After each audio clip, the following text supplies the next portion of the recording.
Hello, bonsai friends. This is Evan Pardue of Underhill Bonsai, and welcome to episode 41 of Little Things for Bonsai People, the podcast. And today it's actually going to be a little bit of a different kind of arrangement for this episode. I was not able to join Mike on this episode today when he was interviewing Laurent Darrieux. He had to arrange a time that was outside of his time zone that was kind of weird for me.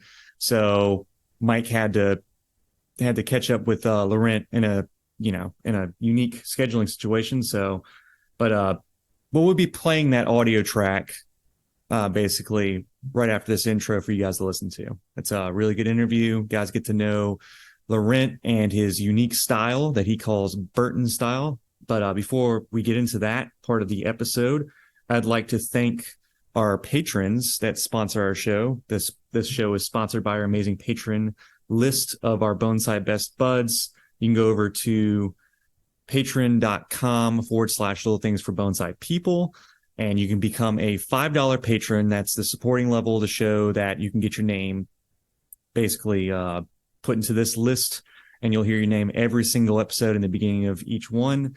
Starting that list off with Tori Solis, Vicky Off, Warehouse Rat, Boyd Snellgrove, Ricky Ruins, Joshua Bentley, Snappy Chappers, Ryan Giordano, Joel Jenkins, Justin Knight, Backyard Bonsai Australia, Green Witch Gardens, Taylor Peacock, Chase Pertweet, Austin Atkins, Karen Codswell, Urian N, Luis Torres, AC Castle, and a brand new Bonsai Best Bud, Bonsai Marine, just joined right before the launch of our previous episode. So if you didn't hear your name on the previous episode, those episodes were recorded very close together. So I apologize if we missed out on saying your name, Bonsai Marine. Welcome to the Bonsai Best Buds, and welcome to the Patreon and Discord chat.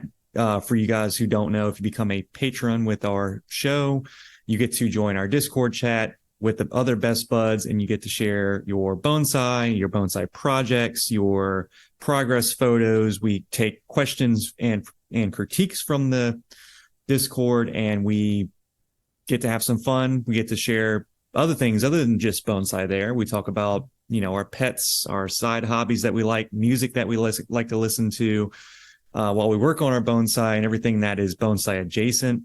It's a fun group. It's a really nice way to interact and kind of build a little community around the show and kind of see what everybody else is doing. And a lot of our listeners are all from all over. We have listeners. I have a analytics that I can track, and I can see we have listeners everywhere from United States, and then we have listeners in Mexico down into South America, as far as different countries down there. It's too many countries to name off as we go through the list of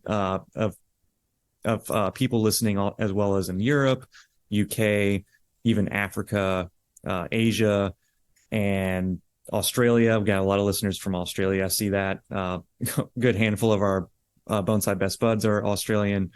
And then we have Philippines and New Zealand, and just all these other countries that I never thought we would be able to reach. I'd like to thank everybody out there for listening. It's amazing that we have this many listeners, and especially at this international level. But yeah, let's go ahead and also thank our editor, Matt O'Donnell.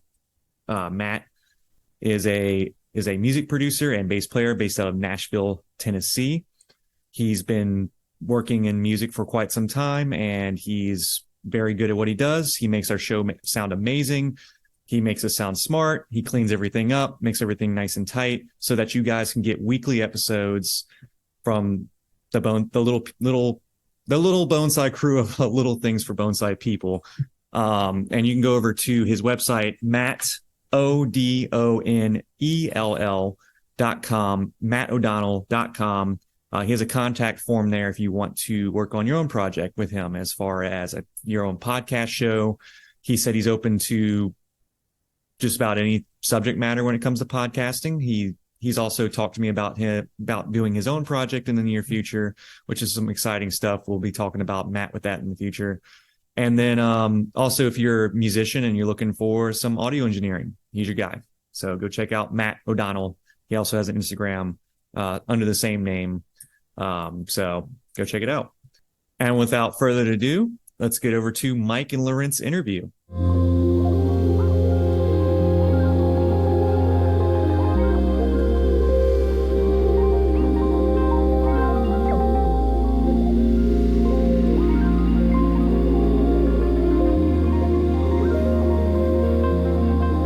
Hey guys, this is Mike Lane with Little Things for Bonsai People, the podcast.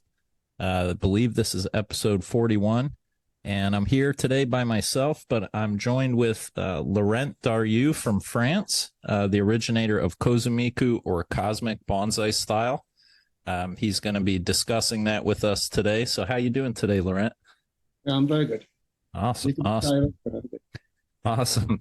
So Laurent's he's the inventor of the Cosmic Bonsai Style. He's published 2 books so far on the Cosmic Bonsai Style, and is coming to the U.S. Starting on September 14th, and he'll be here for a little over a month, maybe a month and a half. So if you guys get a chance, he'll be coming by Florida.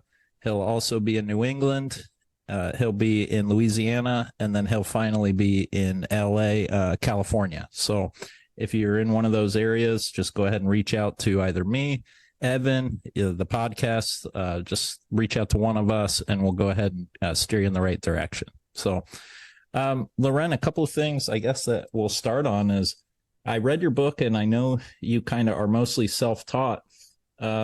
But one of the things, your preferred material is kind of Chinese elm. Is that correct? Yeah, because it's the faster. Yeah. It's flexible, and it's growing very fast, and the leaves are very little. So, and it can support the scarification. So it's because it's my favorite spacing. Yeah. But I'm actually doing a lot of spacing. I saw that. Yeah. One of the things I liked, though, that I read in your book was like kind of the humble, or the humility behind using a Chinese elm. You know, it's often material that a lot of people overlook and think of as like beginner material or whatnot, but you've really taken it to a level that proves that material can be used for all sorts of things. Yeah, and especially many people started with supermarket trees. Mm-hmm. It's most part of the time it's elm. Yeah, and so I started with that when I was 15. So I don't understand why people don't like it. Probably because it's coming from China and it's mass production. That's what it is, I think. My argument, because we have similar trees, we have like the dwarf jades are really popular here in Florida. And I think a lot of people kind of turn their nose up at them. And the only thing I can think why, because it's great material for bonsai. The only reason I can think that people don't like them is they're common. You know, it's something that you see very, very often. And so unless it's done in an incredibly unique way, like the way that you've kind of used them, people don't really think too much. You know, they just think it's another, they've seen a lot of them. So the problem is the people is that when in bonsai, they just see the spacey, but they don't see what you can do with the spacey. Right. To me, the spacey doesn't really matter. Have to grow fast, have to be strong. And of course, small leaves, it's more easy because you don't have to reduce them. But as long as you can play with it, the quality of the start of the material doesn't matter to me. Nice. Yeah. Me too. And so, so you first, what made you decide to go to, I know you traveled through Southeast Asia and whatnot. Can you kind of walk us through like why you decided to undertake Southeast Asia? Most people tend to go to Japan right away, you know, and I was personally, one of the reasons I was really drawn to your work is I'm a big fan of the Taiwanese style, and I try to emulate that a lot, and you don't see that a lot. And so I thought it was really, really interesting that you chose that route as opposed to kind of going and apprenticing like so many others in Japan. It's very interesting question. The first time I decided to go to Taiwan is because I had a shop in Bordeaux, I was living in this city at that time, and I was like probably 20. And I didn't have money, I was a student. And I was going to that shop all the time, but it was fucking expensive and I couldn't buy nothing, no any trees. And this guy was very good. And his style was kind of mixed between Taiwanese, Chinese, and Japanese. So he has really a personal style. I give him regards in my second volume. Yeah. And this guy told me he learned in Taiwan. And everybody wanted me to go to Japan, but first of all, I don't like authority, and Japan, Yeah. you have to do exactly what they want, and you have to be like a slave, literally. Right. And I hate that. It's impossible for me. I didn't make the army because of that. They kept me for 1 week. After I quit because I don't like people to tell me what to do. So Taiwanese was more, I'd say, free-minded to me. Yeah. You just go there, you go to the nursery, you make your proof, you see if you're good or not, and you check your level, and then you work amazing tree in after 1 or 2 weeks. No kidding. In Japan, you will never put your hands in a masterpiece before 3, 4, 5 years, maybe. Yeah. Yeah, so, that's true. So I learned much more, and especially in Taiwan, you don't have one master. When you're mastered by someone in Japan, you choose one, sometimes two, but at maximum, and then you have to follow all the rules from him. For I think the process is 7 or 9 years. Ryan is knowing better than me because he's been to Kimura for years, but I think 7 years, something like that. Yeah. And in Taiwan, you can change your master everything. You go from a nursery to another. So I've been to Low Minchuans, I've been to Chen Chinyans, I've been to, well, they all called Chen. So I called them all Chen 1, Chen 2, Chen 3. So yeah, I learned a lot, much more than in Japan, I think. Now, something I'm so curious about is I hear that a lot of their shapes come from paintings, come from calligraphy or whatnot. I hear these rumors, and there seems to be a form, but almost no form in some regards. Like sometimes branches will emerge from inside of curves and they grow into the silhouette. Sometimes, they seem to choose branches that are at what the Japanese would consider like odd growth or growth from poor locations, and they use it and they make these fantastic trees. So what is what is the formula? Like what is the inspiration behind the movement and the bends, and what is that style, I guess, is my question. It's like in every country. You don't have really a Taiwanese style. Yeah. The only guy who is doing Taiwanese style is Chen Zhenyan. I talk about him in my books. It's, for me, probably the best master I've ever seen in my life. Better than Kimura, better than Kato, better than everybody. He's doing his tree, breaking down every year for 30 or 40 years without trying to make a shape. Right. So after 30 or 40 years, the pictures doesn't give justice. You have to be in his garden. Right. And if you look at the tree from the start, it's just a cutting, it's just nothing. And you see 30 or 40 years later, you continue breaking and breaking and breaking and makes scarification. And he never tried to make a triangle. And the tree is putting himself, the foliage by himself, and it looked really like the juniper in the mountains. But except this guy, everybody is doing Japanese style in Taiwan. Right. Except Lo Min-chuan also. Yeah. Lo Min-chuan is doing something close to the cosmic bonsai. Yeah. But he doesn't push the limit so far because he's doing a style very complicated. Yeah. He tries to be close to nature. Right. Yeah, that's something. He's been a big inspiration of mine, and a lot of us in the tropics. He was the first master I met in Taiwan. Yeah. That was one of the things that I really drew me was I saw a similarity kind of in the shapes and whatnot, not too close, but I definitely saw that there was a Taiwanese influence, or at least I saw this style is not Taiwanese. This style is really Lo Min-chuan style. Lo Min-chuan, yeah, and that's what I mean is you more. Don't see that openly in other garden. Yeah, and I've noticed that he styles those pedunculosas and whatnot. He styles them very unique. I don't see that common. But all styles are very, very close. except that he pushed the limit. Then when the tree is finished, he make like a kind of triangle, like in nature. Right. And he doesn't try to put the branch under the pot and going further, something going beyond his ideas. Right. Yeah. He stopped the tree just like every bonsai maker are doing. That's awesome. That's really, really cool. And so do they do a lot of scarification over there as well? Chen Jinyan is doing a lot. He did a lot of scarification. Most of them are doing on juniper. Junipers. Okay. Particularly all of them are doing scarification just to make a live vein very complicated. Right. Yeah. But only in other spaces they don't. And I've been playing with, like, I've done shari work for a while, sharamiki, and creating shari on junipers. But the scarification process that you discuss is something that I've kind of changed my thinking on that.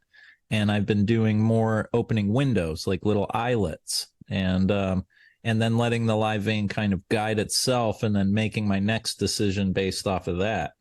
And I've noticed that seems to generate a much more complicated kind of life vein than just kind of drawing a shari. When you use the scarification, except the three first times you do it artificially, then the tree will guide you. Right. That's what I've noticed. Then it's completely transforming the trunk. It's kind of exchange. You do something, you react. You do something, you react, and then slowly, years after years, you don't recognize your tree. It's completely. I remember, like, when I started doing that, like 20 years ago. Yeah. Everybody said that deciduous tree will die if you do that. Right. But I said whole leaf tree are doing that naturally, and I know many other species in Philippines that are doing that. You probably use the species. The bluebell. Bluebell, yeah, we grow a lot of those. Yeah, so if you go to see bluebell in nature in Philippines, you will see all this naturally.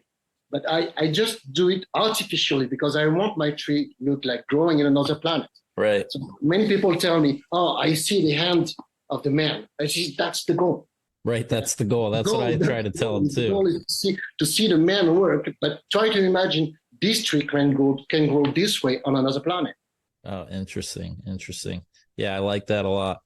So moving on in that regards, I think what a lot of people are also interested in hearing about is obviously your displays. Your displays are arguably some of the most artistic, really thought-provoking displays that I've seen.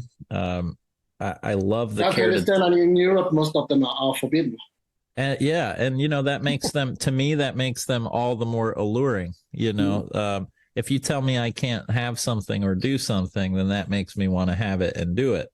So that's, for example, the last trophy. Do you know that they forbid me to put the paint? The scroll. I saw that. Yeah, I saw that, and that's all the story was dead, because normally if you just put the soldier and you put the tree and you don't have the painting, you don't understand. It's the World War III. Right. And especially this painting is from a friend of mine. He's a very famous painter. So I was very proud to show his painting, because I like to. The tree was from my student. The painting was from my friend, and the soldier I buy from Ashwood. And I like to cross. I think bonsai is too much in competition. We should go in collaboration. Yeah. We had Michael Hagedorn on a couple episodes back. And one of the things that he's really big on right now, his kind of favorite thing he was saying is working in collaboration. So doing collaboration with other artists. Oh, that's the best. And he was saying that was, really more intriguing to him than just the one element. And so one thing I see in your work that is really cool, and that elevates it, is that you don't just get a robot. You get a very artistic robot, an Ashley Woods robot. You don't just get a stand. You get a concrete slab with a custom fresco painted on it. It's the attention to detail and the narrative that I think go together and make a really successful kind of art piece. And so I think that a lot of us there are a lot of people here in the US that are already excited to kind of display things under the cosmic bonsai paradigm. I myself included, but I've heard tons of people talking about really cool ideas where they're going to be using cosmic bonsai as the backdrop. And I'm really excited about that. I think, and one thing I think where people get confused is that they feel that it's one thing over the other. And I don't think it has to be. I think you can have both. I think that both can exist, and you can enjoy both. I don't have any issue looking at Taiwanese trees versus Japanese trees versus Minlo's trees. I really see and appreciate all of them. So that's what they say in the organization in Europe. They tell me that I don't have my place in bonsai exhibition, but I say I'm bonsai master. It's I say you should go to a museum. You should go to another place of art to exhibit it. But I say, but this is my job. And it's just you, not enough open-minded. But if you look at my work and the Japanese work, I just appropriate myself the Western way. Mm-hmm. But if you look at the Japanese tokonoma, it's just telling a story. Right. The plant, the accent plant, the tree, the scroll, it's always autumn, spring, mountains, all the triptych is always telling one story. It's exactly what I do, Yeah. But I just do it like I'm concerned about is about the collapse, because we are destroying this planet. So what I'm concerned about, what is emotionally touched me, is that we are going straight to the wall. And I know every day. I'm a happy guy, you see. I love my work because my job is really amazing. And I want to express what I'm concerned about. I don't care about speaking about autumn, spring. I enjoy it every day, every season. I'm doing bonsai. So I want to express something different. And I want everybody doing this art express what he is really concerned about. Well, I think that's a really interesting point. And that's something that when I read your book, I walked away feeling both inspired, but also feeling a little guilty of my own kind of cognitive dissonance, my own separation from, this proposed love of nature, but at the same time, like I use and drink out of plastic bottles all the time. I do a lot of things that look at me. I'm going to come to US and I'm going to take a plane. Right. But if I was in that equation with myself, I would never take a plane anymore. I would stay in my garden, doing my trees, eating my chicken eggs, and just being quiet. Right. But I'm not. I want more money. I want to be famous. I'm human. We are completely schizophrenic. Yeah, we are. Yeah. And so when people tell me bonsai, natural bonsai, it makes me crazy. It's like, how can it be natural? You take it from the wild, you put it in a pot, you get it every day. Right. Leave him alone. You respect nature, take pictures or just look at it. And I think that's the hardest part of being a person. I think, we've always been that way. We've always wanted to not just look at something. We have to have it. We have to. Humans, we are selfish. Exactly. And we are building highways. We're destroying forests. It's always, it's funny. Like, I've always been a big fisherman, I've always liked fishing, and lately in recent years, I've thought a lot about fishing, and it's funny that like, I can't leave the fish alone. I have to like bring it closer and look at it and all that. And it's, I could enjoy it just if I really wanted to enjoy nature, then I would leave the fish alone, So there are a lot of interesting thoughts that the art provokes, and continues to provoke, So I do definitely enjoy. The funny thing is that it was not my intention. No, really, like 20 years ago when I started doing that, and my tree doesn't have the level I have now. But I just wanted to express myself. I didn't want to provoke. Right. Now I do it. Now more people tell me not to do. More I'm doing something worse. Right. Because they make me so many troubles for years that now I like to put my fingers, on it. Yeah. You like to push their buttons. Yeah. I like that. I like that too. So I think another thing that everybody is dying, everybody always asks me is they want to know about the Ashley Woods figures, World War robots. You know, a lot of people want to know like about how you kind of got into that. How did you hear, like, did you read the comic book first and kind of? This is a friend of mine that offered me a book from Ashley Wood that I didn't know. And he tells me, knowing your inspiration, you're gonna like it. And of course, I've been crazy from the first day. And then I started to go to buy many other books from him because he's mixing everything. This is exactly what I like. He's talking about Jesus Christ, robots, war, sex. It's like it's like a movie from Tarantino. Right. It's Yeah, like yeah. completely crazy. Everything the same story, you know, but everything worked.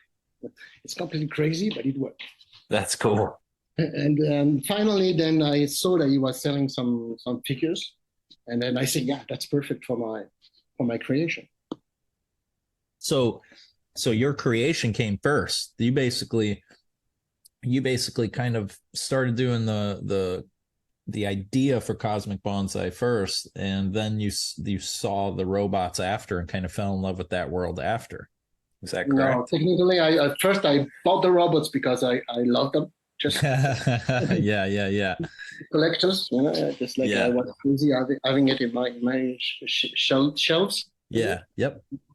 Sorry, my vocabulary is not that good, but I was just collecting them first, and then slowly by slowly, because my first attempt was to do something religious. Yeah. I want to speak about Jesus Christ, Joan of Arc, just like I used as the last trophy, and slowly by slowly, I said, yeah, but my universe is more about collapse. And then I started to create story with soldier, robots, and atomic bomb kind of things. That's cool. So then I used all my collection in my personal hub. That's cool. That's awesome. Creating stories. Yeah, you've definitely inspired me. I've picked up a few, nothing too crazy, but I've gotten a few figures that I like I want to kind of exhibit. You know, I got to find the right exhibition, but because, you know, it'll be a similar reception, I think, when it's first exhibited over here. I think there will be people who love it, and I think there will be people who are detractors. The most important is that I always say to my students the quality of the tree. Right. Because first, many people hate this style, and they hate, you know, the provocation, like you said. So don't give them something to hit. Right.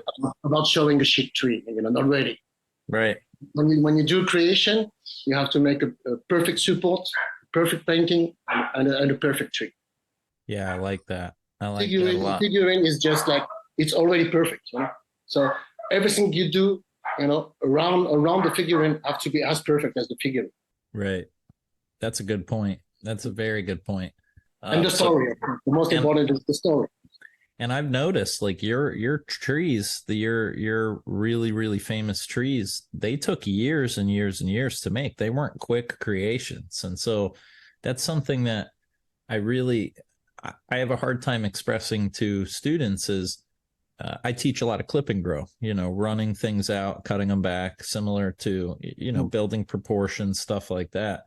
And that's a long-term project. You know, that takes a while to kind of start seeing the results. When you go back, you know, it's not that long considering that you never cut the bud. Right, exactly. So if you do the cosmic style, you know, you will see that in 5 years, you don't have a finished tree, but you have something amazing. Right. But with clip and grow, in 5 years, you just have something you start. Yeah. It's always tricky, you know, trying to get people to take the long path. But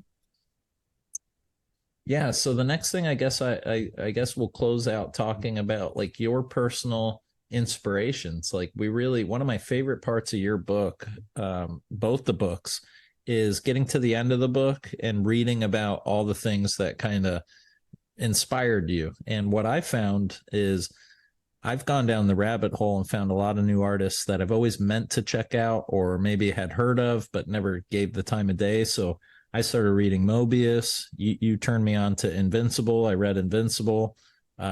So I've really started kind of reading a lot more than I was, and reading a lot of classics, and really going down the rabbit hole of just new information, new artists. And that's been equally as cool as like what I got in the first part of the book. So I think like, just tell us a little bit about, I mean, we just want to hear about like the comic books that inspired you, like your favorite. What was your favorite comic book growing up? I have too many. Too many. Yeah. Yeah, I have too many artists that I love. Just like you said, Moebius for me is the king of the drawers. Yeah. He's famous all over the world. He's a reference for everybody. Right. Drawers. And especially his universe is completely sci-fi, and I'm crazy about sci-fi. Yeah, me too. I love Star Wars. I love Game of Thrones. I love nice. All the big stories, that complete crazy with the human. Yeah, yeah. Do, but in another galaxy, I love it. And but I have so many references that I don't know where to start, because I speak about Loisel, for example. Yeah. La Quête de l'Oiseau du Temps. I don't know how to translate in English. But is that one of the French artists that you refer to? The Quest of the Birth of Time, I think it's the title. But I have and I have the same with the cinema. I love the Avengers. Yeah. Iron Man. I think I started when I was probably 12 or 13. My first inspiration from comics, it was comics from USA. It's Strange, Nova, all the superhero, Wolverine, Deadpool, all the superhero from American comics. Yeah. Hulk. I was crazy about that. Then slowly by slowly, I go to French artists and painters, writers, and then I never stopped because I don't have TV for 20 years. So I'm kidding. No. I hate TV. I think. Yeah, me too. It's melting your brain. I don't know. There's been a few good things, especially in recent years. I just feel like I just don't watch a lot of TV. It's especially in the last 6 months, it's been like very little TV, and mostly just reading, and that's been really, really cool. One of the things that I've gotten into recently is hunting down really old books. So books that are over 100 years old or more. And it's been a hell of a hobby. So but I'm crazy about movie also. Yeah, me too. I have a lot of inspiration. Like I said, Tarantino, like Pulp Fiction was one of my favorite movies for years. Big Lebowski, Coen Brothers, for example, are crazy for me. Yeah, I love the Coen Brothers. Yeah, they made a lot of movies that I love. So a lot of that pulpy kind of sci-fi, weird fiction type stuff. I think that really strikes a chord with a lot of people. And I think that's why your work is so popular. I think that actually I'm reading someone that I wanted to read for years. It's Arthur C. Clarke. Oh, Arthur C. Clarke, yeah. And I'm reading the 5 volumes. I finished the 2 first volumes. And that's cool. And it's amazing. It's really, when you imagine that guy wrote this like 50 years ago, it's like crazy. Yeah, that's awesome. That's awesome. Yeah, I was speaking about today, finally. I might have to check that out. I've been wanting to go back and read some old Isaac Asimov, and what I have been reading is I've been going down Asimov is amazing. So. Yeah, I've been going down the Lovecraft kind of. Lovecraft is crazy. I'm crazy. I give a lot of reference about Cthulhu. Maybe. Yeah, Cthulhu. Yeah, and so I've been going down the rabbit hole with that and reading, different artists of that genre. So it's been fun. It's been a lot of fun. So you really kind of started a renaissance, in a lot of ways when I got the book. So for the listeners out there, it was really interesting. I had heard of Laurent. I first got wind of him in 2019 when I started seeing some pictures of his cosmic bonsai elm that was displayed at Trophy. And I kind of tabled that thought for a while and noticed that he had published a book. And so I asked for the book for Christmas and ended up getting both the books. And so after reading them right away, I was like, I got to reach out to this guy, and we got to see if he can come to the US. So we started talking, and so we've materialized that trip. So again, for the listeners that are out there, he's going to be coming to Florida in September and then going up to New England after about a week here. And then he'll be heading down to the Louisiana and then out to California. So you guys will be able to contact me. Evan, you can reach out to Doyle Saito, or you can just message me on the website, www.kitsunebonsai.com. So we'll go ahead and keep a lookout for him and give him a warm welcome when he gets here. But Laurent, do you have anything to say to anything to say before we let you go? Yeah, I'm hurry to finish my house. And Oh yeah, the last thing. Yeah, Laurent's been killing himself building a house, building a school. Correct? Yeah. Awesome. So Laurent's going to be building a school for cosmic bonsai, correct? Awesome. When do you think that's going to be finished? I think will happen autumn of 2024, something like that. Oh, awesome, my friend. Well, that is awesome news. Well, we'll keep posted on that, and hopefully one of these days I'll be able to come out and take a class with you out there. You're welcome. Awesome, my friend. Whenever you want.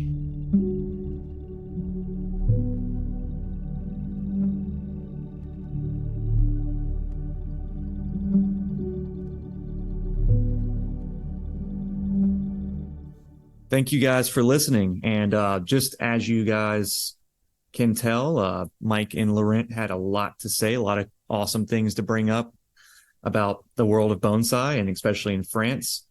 If you guys want to head over to cosmicbonsai.com, that's going to be COSMIC bonsai.com. You can go check out Laurent's website. You can go check out his books. Currently over, if you go to his shop, at the time of this recording, his Cosmic Bonsai style Burton book 1 is currently out of print, unfortunately. But the second book is available in both French and English. So you can go pick up those copies there. But also, if you go over to Kitsune Bonsai, Mike has been selling the Cosmic Bonsais 1 and 2 on his website. And this is the first time that they've been available within the United States. So that's really exciting. Also, just so you guys know, Laurent will be on tour. He's going to be here in the United States. It's going to be around October. At least that's whenever I'm going to be having him here in Louisiana. But I'm aware that he will be also in Florida with Mike. Mike will be doing a workshop and some classes with Laurent. And it's going to be around the Fort Myers area, which is very South Florida, with those who are familiar with that area. And then I will be getting Laurent here in Louisiana, Folsom, Louisiana, where Underhill Bonsai is. We will be doing a workshop and meet and greet and just a little bit of a hangout to get to know Laurent. And then from there, from my understanding, he will be in California. I'm not entirely sure which part of California he's going to be in just yet. But for those that are out in that area, I'm very sure it's going to be with a bonsai club in that area. So keep an eye and ear out for that. And then also he will end up in the New England states. From my understanding, I think he's going to be landing in Boston, but I'm not exactly sure. Like I said, like with the California club, which club that's going to be and who's going to be presenting that. So for California and for the New England states, keep an eye out for that. Laurent's cutting edge bonsai artist. His Burton style is starting to make a real splash in the bonsai world.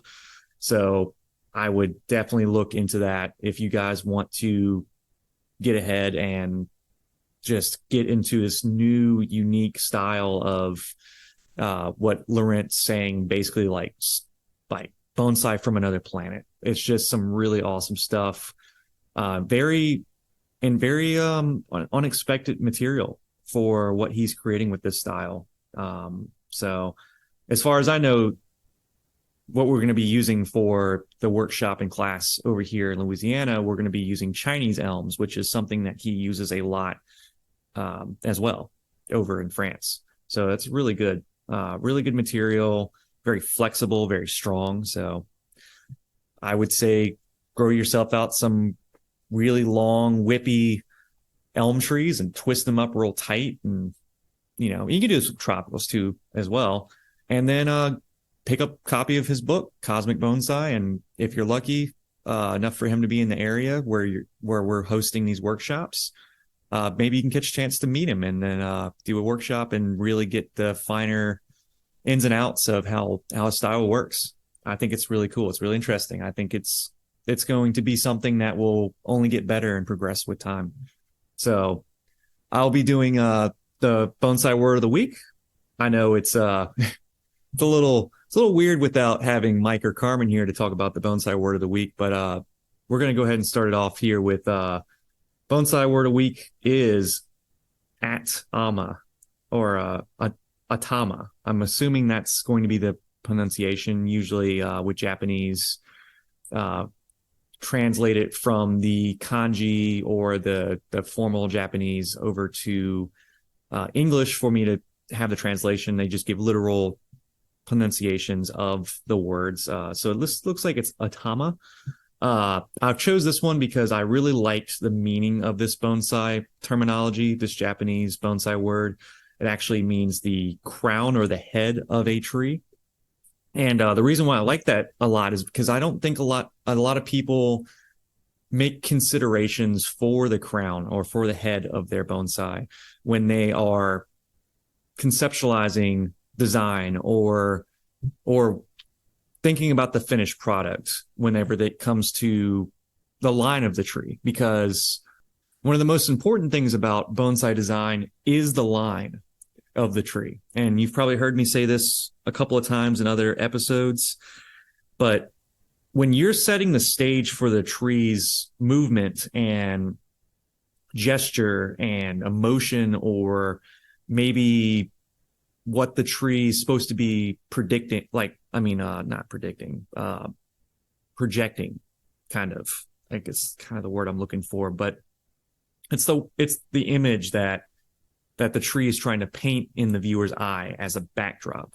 All those considerations go into the line is going to give us a better understanding of that. So we start at the nabari, we go up into the takagari, and then we go up into the midsection of it, which Japanese word for that would be the mune or the chest of the tree. That's one of the cases where you don't really hear this said a whole lot, because that human anatomy applied to trees is a little weird, and it sounds a little outlandish. But when it comes to when people view art, and this can be said for bonsai in a lot of cases, when it comes to seeing the artistic side of it, is that sometimes we kind of project ourselves into things that we see. So when we see the nabari, we see the feet of the tree. We see the takagari. We see like the legs up into the waist, into the central mune of the chest of the tree. So that would be the center, the beginning of where the outlining branches would give you the silhouette of the entire tree. And then you get to the top, or the atama, which would be the crown or the head. And so the reason why I keep emphasizing this more is that when the line comes up from the nabari, goes into the takagari, goes through the chest, the middle section of the tree, it needs to stop. It needs a stopping point. And the crown is not only is it a end to the sentence or the expression of the tree, it's also giving us defining height, and also sets the proportions for the rest of the tree. So one of the things I see a lot of beginners get into that might be a mistake, they might not be a mistake in their eyes starting out. It might turn into a happy mistake, some Bob Ross happy mistake stuff there going on with having your trees being too tall, is that I see a lot of trees that end up being too tall. And it's that question of how high does the crown of the tree need to be? Like, how tall is too tall? And the crown or the atama sets you up to know just how tall this tree is going to be. And as you build out the tree, how to form that crown to complement the rest of the silhouette back down. And just like I was saying with how we view art, the top of the tree is going to give you that stop at the top of the image of the tree, where you should be able to use your crown to either give a direction or a soft ending to the ascension of that tree into the sky. Because we're going to do a little bit of since we're kind of running like a solo thing here with me with this is and no one's there to tell me that we can change the topic on this. I'm kind of ranting into it now. Is it makes me think of how we view trees from either close up or from far away, and how tall is the tree in perspective. How, if you're standing at the base of it, then the tree is as if it's tilted back, and so you get a compressed view of the tree. So your crown is going to be short, and it should have lots of movement. If it's got a harmonious design where the first branch and the crown are pointing in the first direction, and it's pointing the same direction of the first branch, then you will have a very harmonious design. This word is used a lot when a tree feels ease. You feel a lot of ease and not anything out of the ordinary with this tree except for gracefulness. The trunk line is not under any visible stress. Usually the crown is center over the top of the nabari. So you could draw a line from the absolute top of that crown down to where the nabari emerges from the ground, or from the soil line of the bonsai container. And whenever you have that, you set up the peacefulness and the tranquility of this design, and you don't have any kind of significant struggle in that. So basically you will see this used in a lot of styles, such as formal uprights, informal uprights, or other clump styles, or maybe even very common in like forest or multi-tree plantings where you don't want so much chaos. But you can use that crown by moving it in the opposite direction for the flow. So how you do that is that the top of the tree will literally have a point where the thickest part of the crown will be moving in the direction that you want the flow to be, and it will taper off just like we have taper in the tree from the top to the bottom, or taper in the branches, or taper in movement somewhere in the tree. If you use that movement, you can use that movement to show in the top of the crown by having a segment of the tree that where the crown kind of has this crest and it comes back down. You can have less foliage on one side and more foliage on the other side that tapers into a quicker point, and that will cause your eye to move in that direction. So you can turn it the other way, and you can create tension in that design. And so you'll get that kind of, the tension is going to be indecidefulness of, okay, the first branch points to, for example, to the right, and then the crown's going to the left. It gives the tree this twisting kind of motion where something's happened, where either storm, maybe human intervention, or maybe just struggle of environment. Something happened to cause the tree to have to change its course in its growth pattern, or in its development from juvenile to ancient. And so you can use a lot of really interesting things when you're shaping your crown. And I know it's hard to illustrate with just words and our kind of theater of the mind, kind of me trying to paint these pictures with these shapes of crowns and tops of trees. But another thing to consider with the top or the atama of the tree is pointed versus round crowns as well.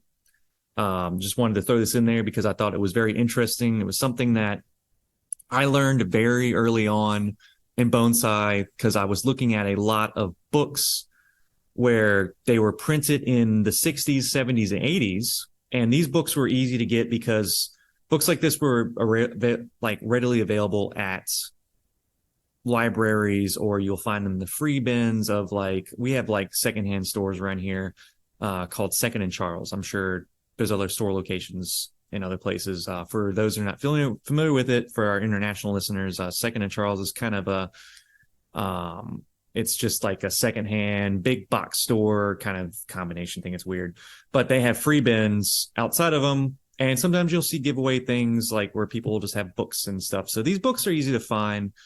And when you find these older bonsai books, they have a lot of the older ones. The old school style was to have a pointed crown where the top of the tree was literally pyramidal in shape. So, because I mean, it makes a lot of sense for early art and design of bonsai because the triangle or pyramid shape is the strongest shape in bonsai. I mean, well, yeah, it would be the strongest shape in bonsai as an art form, but it is the strongest and most stable form in art.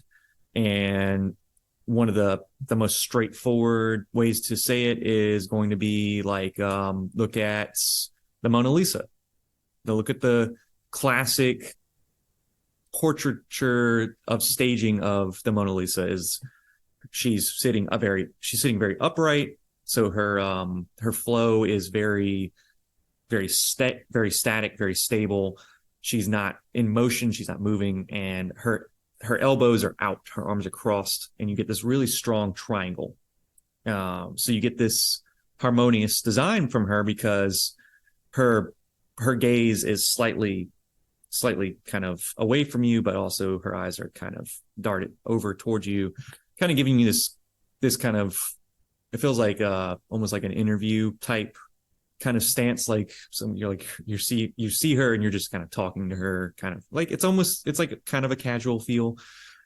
And so with bonsai, they were trying to use this strong triangle shape in bonsai to represent humbleness and big and importance and the stable, inviting kind of environment to these trees. Whereas they found out later on that, especially with Japanese masters, they started to consider this pointy top style to be juvenile, to be young growth patterns of trees.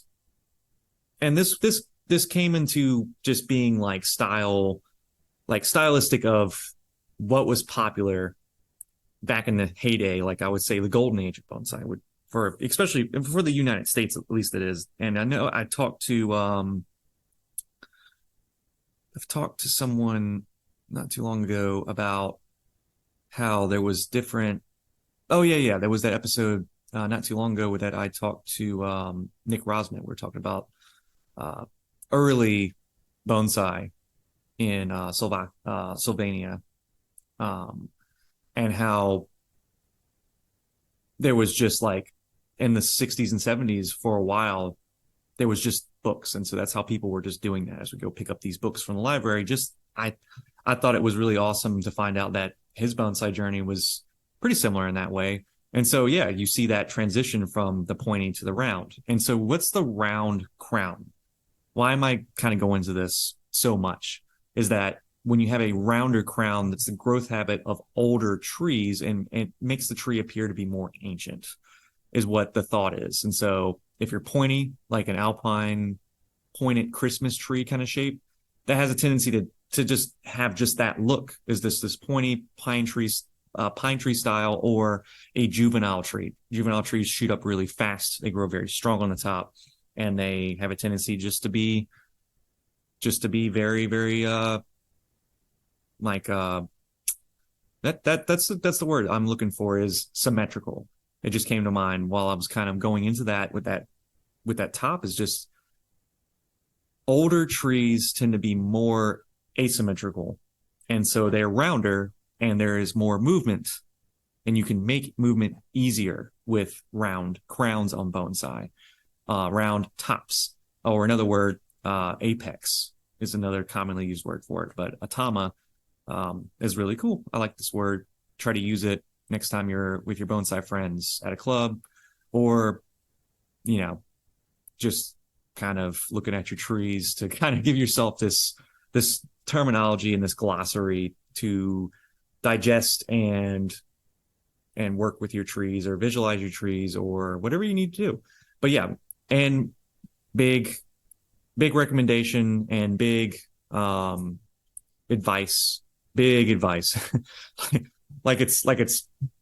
it's not that big. I just use the word big too many times.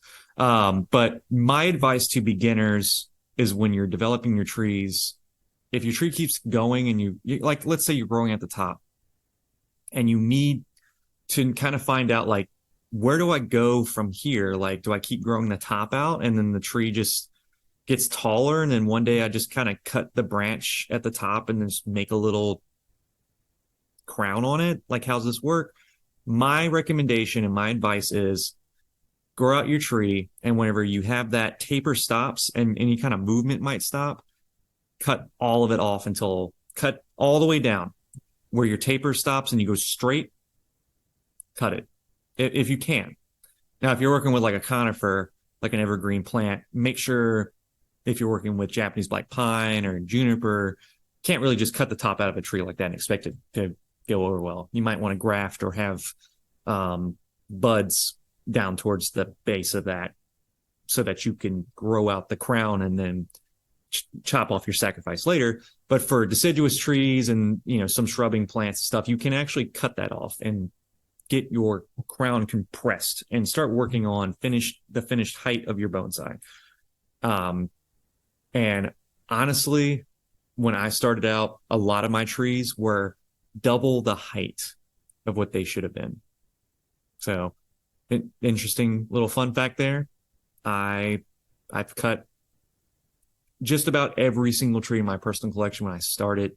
Now that I've been doing bonsai for quite some time now, I have been reducing the height of all my trees incrementally over time, just trying to compress the crowns, trying to get wider, fatter looking trees, or I'm just trying to get better movement out of my trunk lines. So yeah, don't be scared to cut back, and make sure that you use your crown to complement your silhouette, not overcomplicate my sentence there. But yeah, use the crown to complement the silhouette, complement the movement of the tree, complement the first branch, complement the nabari of your tree. Your crown can even set the stage for what kind of container you might put it into. It's show container one day, if that's your ultimate goal with your bonsai. So yeah. But yeah, if you guys have listened this far into the show, thank you so much for listening. And I would like to do a couple of shout outs real quick for me and the hosts. Like I had said before, you can go over and check out Laurent's website, cosmicbonsai.com. Go buy a book, buy a shirt, go check out his about page and his gallery and all his other stuff he's got going on. And he'll be over here in the States pretty soon. For me, you can go over to underhillbonsai.com. I am currently doing my best to upgrade and update the web store, which is underhillbonsaistore.com, or you can go from the stem of the page, Underhill Bonsai, and just click on our shop, bring you over to little tiny trees and accessories. There we sell bonsai tools, wire, pottery, and pre-bonsai, and even some more developed bonsai pieces over at our website. We ship, right now we are only shipping within the United States. So if you guys go over there and look, we got plenty of good stuff. And then for Mike, from Mike Lane, you can go over to ketsunebonsai.com. Mike has his own line of t-shirts that he's been making under his merch section. He also offers seasonal offerings as far as classes, and he can travel out on site and work with you on your bonsai if you'd like. Now this is going to be specified to the Florida area and maybe even to the Gulf Coast area of the United States. Mike also offers online classes. I'm not sure what he's got going as far as scheduling goes for that right now, but he has been doing online class offerings. And then also you can go over to Kitsune Bonsai on Instagram, Facebook, and I don't know if you can get onto Mike's personal page on Facebook anymore, as far as, you know, his friend list or whatnot, but you can check out some of his stuff there. He shares a lot of his content through his Facebook page as well.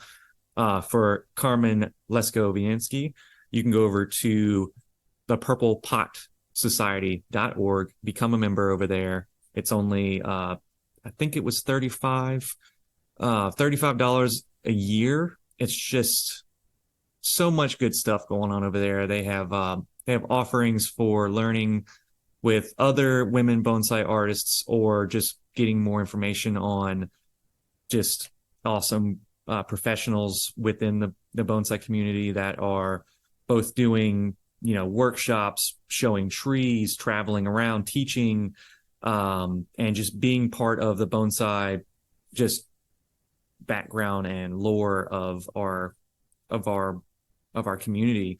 There is a lot of amazing bonsai artists out there that are women and also supporting of women. So you can join, become a member. You don't have to be a woman. You can be an ally. You can be anyone. Everyone's welcome.